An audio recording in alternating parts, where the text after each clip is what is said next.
So the phone that I have is the iPhone 11 Pro Max, and this is the one with the really hideous like 3 camera lens things.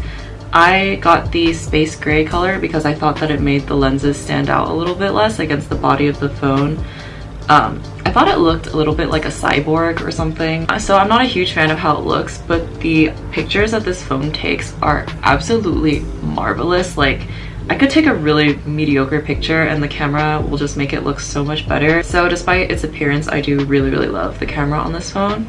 And then my case is an OtterBox symmetry case, and it's collaboration with popsocket. I used to hate popsockets, but because this phone is so like unwieldy and big, I find it's actually kind of useful to hold it with this, and it makes me feel like more secure and not dropping my phone, which would be horrific given how much it costs. I got this with my mom's points at our like service provider in Hong Kong. Basically, you just like get points for paying your bills on time and like for how long you've been with the company. So I got this case for the equivalent of maybe like $15 US, which is a really good deal because these run for like 59 or something absolutely astronomical. So I really like this case. And then on the screen, I have this glass screen protector that I got at this tiny little like mobile accessories store in Hong Kong. They often like put on the protector for you so you don't have to do it yourself. And this plus the labor for the guy to put it on for me was $90, which is I think $12 US about, so not a bad deal at all. So that's all the like physical stuff about my phone, and now I'm going to get into what's actually on it. So all of the applications on my homepage are just the ones that came with the phone. I didn't really rearrange the home screen at all because I just kind of got used to where each application was. Like if I accidentally move one of the applications, I literally just keep pressing the wrong ones for all of eternity. So I just kind of left everything here as it is, and then moving on to all of my applications. And this is how I have everything laid out. I have all of my applications grouped in these little folders. So I have them named based on kind of like what the applications do. This is like really difficult to film because I'm looking at my phone, but I'm also looking at this, but this is also being screen recorded. So I'm just confused about where to look. So apologies if I kind of look like a lost rabbit. So my first folder is called Text Me, and this is where I keep all of my messaging applications, and I use Messenger the most, but I also use WhatsApp a lot to contact my family. I grew up in Asia, and I know everyone in America only uses iMessage, but I have so many various applications to contact various people because we all use different platforms to talk to each other, and it is a little bit confusing, but I don't like iMessage that much, and I can't use it to talk to international people, so that's why I have so many. I also have Bumble and Hinge, which I am really bad about responding to people on those things. I will go match and then they will never hear from me again, so that's why I have so many notifications. I literally thought about deleting Hinge because I have so many pop-ups and I can't stand like the little red bubbles, but I guess it's gonna stay there for now. My next folder is called Watch Me, and this is where I keep all of my kind of time-wasting applications. I have Instagram, YouTube, Snapchat, Tumblr. I still use Tumblr on my phone. I don't know if anyone uses Tumblr anymore, but like the origin of Twitter humor is literally Tumblr. Like Twitter humor right now is just regurgitated Tumblr humor from like 2012, and I am one of those people that thinks that Tumblr is the origin of all humor. And then I have Netflix. I don't actually watch very much TV. I've only ever mooched off of people's profiles. I've never paid $1 for any like subscription watching service, but they've always had extra profiles, so. And then I have Reddit. I spend so much time on Reddit. There's a subreddit for every single topic like under the sun, and I just can spend hours reading, and people have really interesting stories to tell, so I feel like Reddit's actually a pretty good place to kind of learn new things. Then I have Pinterest, Kindle. I like to read a lot, so I keep Kindle on my phone. And then I have Scribd, which is another kind of reading application. My next folder is called Accomplish Me, and I keep like vaguely productivity related applications here. I have Pages, iMovie, Tips, Podcasts. Those came with the phone. Google Ads, which I don't really use. I just downloaded it for an internship that I was doing, and I had to do a lot of work on Google Ads. I have YouTube Studio, Docs, Files, Drive. I'm always editing like group project presentations and documents on my phone because we can never meet at the same time, so we're always just working at like random hours, and I've spent so many hours, like 2 in the morning, typing essays onto my phone. And then I have Camscanner, which is actually really useful. I use this to scan physical documents. So basically you take a iPhone picture of whatever like document you want to scan and it kind of digitizes it. And I realized that Notes has this function too, but I've had camscanner since like high school because I used to submit my physics homework with this. I have AnyConnect, which is a VPN application. Blackboard, I hate the UI of Blackboard so much. I do not know why my school continues to use it. I have Paper, which is a doodling app I don't use. Google Calendar, which I use a lot. Mail. And then on the last page of this productivity kind of folder, I have Drops, which is what I use to learn Korean vocab. Duo Mobile for Chinese. And then I have something called Alarmy, which basically it's an alarm clock that forces you to solve like a math problem before the alarm stops ringing. And it works, but it makes me so angry that I stopped using it because I would wake up and then like just constantly be swearing under my breath until I finish solving the math problems, and that it's not good for my blood pressure. The next folder has all of my photo and video editing applications, and I have a ton of these because I'm always trying out different filters and different ways to edit pictures. So I have Afterlight, which is my favorite. I've been using this since high school and I bought it for like $4 or something. I think it's very much worth what you pay for it. I have Airbrush, a watermarking application. Photo Mirror, which mirrors your photos. I don't use this very often, but there's a time and a place for it. I have like a couple text editing applications. I have WordSwag and Phonto. Those are the ones that put text on pictures, and I quite like Phonto because it's a little bit more intuitive to use. You can like play with the saturation and the gradients. I actually quite like this color combination. That was nice. Anyway. So I'm going to use this, and then you can add text in a text box and you type whatever you want to say. Hello. So there's like a ton of fonts, and it's really easy to kind of adjust the alignment as well as the size and the tilt, and I don't know. This is just very user-friendly. I have Visco, which I would love to use more, but I just can't really figure it out. It's so counterintuitive to me, and I really want to edit my pictures on Visco like everyone else does, but I just can't figure it out. I have Line Camera, which is like the Line Friends video editing app, and it has like a ton of cute stickers on it. I don't really use this, but I like having it on my phone just because it's cute.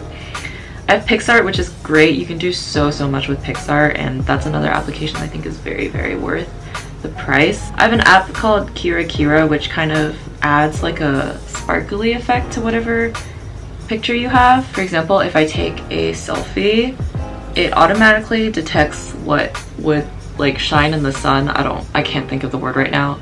It's not iridescence, it's something else, but it just kind of inputs this really cool effect into your pictures. I have DU Recorder, which I'm using to screen record right now, and then a couple other editing apps. These are the ones that I use the least. I have a really cool app called YouLike. So it basically tells you how to like pose for a selfie. For example, if I choose like, what's a less obnoxious one? If I choose this one, I can flip it, and then it tells me where to put my face and my hand in relation to the camera. I'm really struggling to hold this phone. So if I put my face in kind of the rough outline of the person,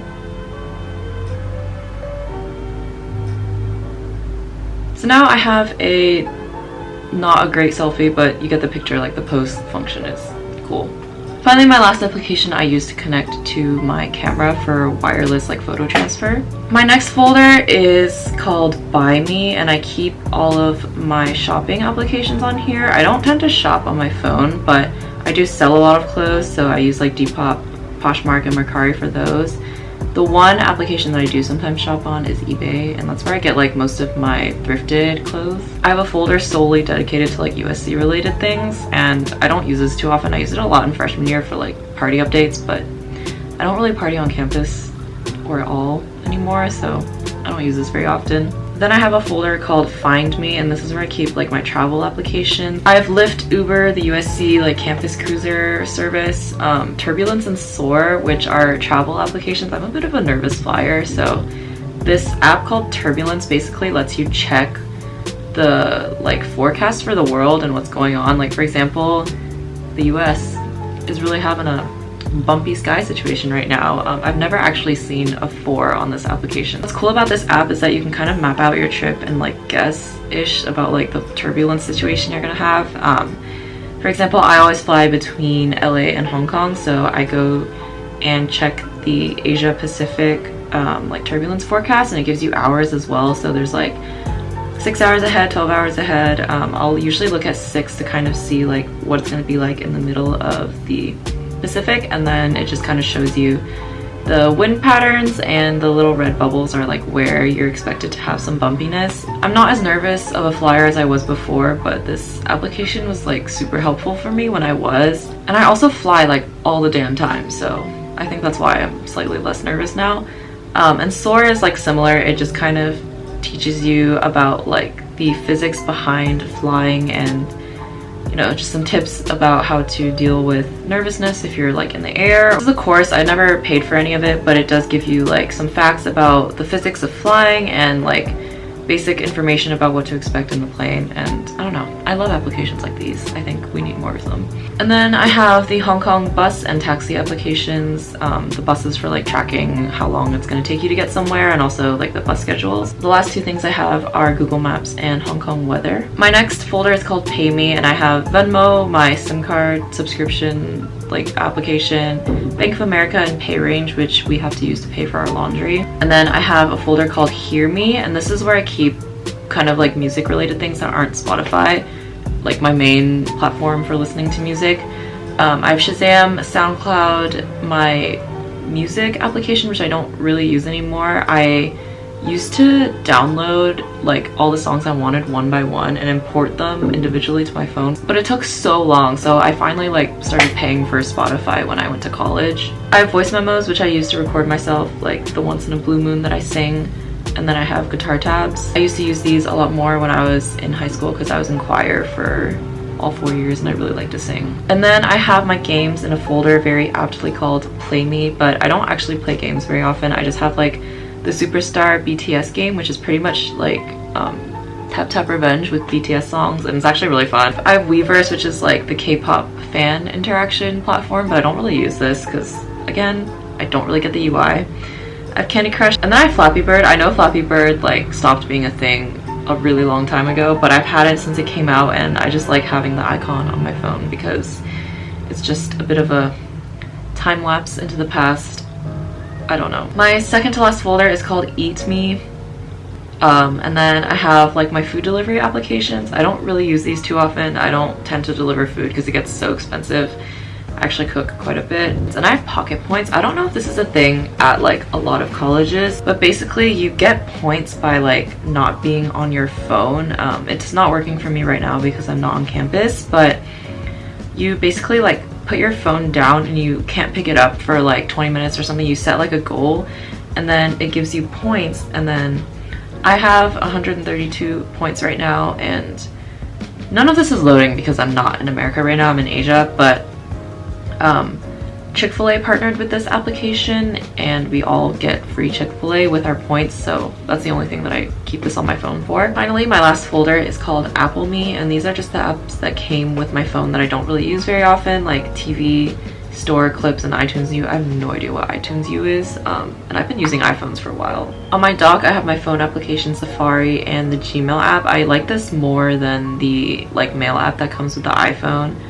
Again, it's a little bit more user-friendly. And I linked this to my school email so I can stay up to date. I feel like keeping up to date on your school email is actually really important. Finally, I have Spotify. I love Spotify. I don't fuck with anyone that uses Apple Music, but I like to organize my Spotify playlists in terms of date, and I don't think I know anyone that does this as well, but like I have my playlist names based on month. For example, 0919 to 1119 is September 2019 to November 2019, and this is just like the songs that I listened to during those months. And it's easier for me to keep track of my songs this way because I just kind of remember when I liked listening to a specific song, and it's really good for when you're feeling nostalgic and just kind of want to like harken back to a specific time in your life.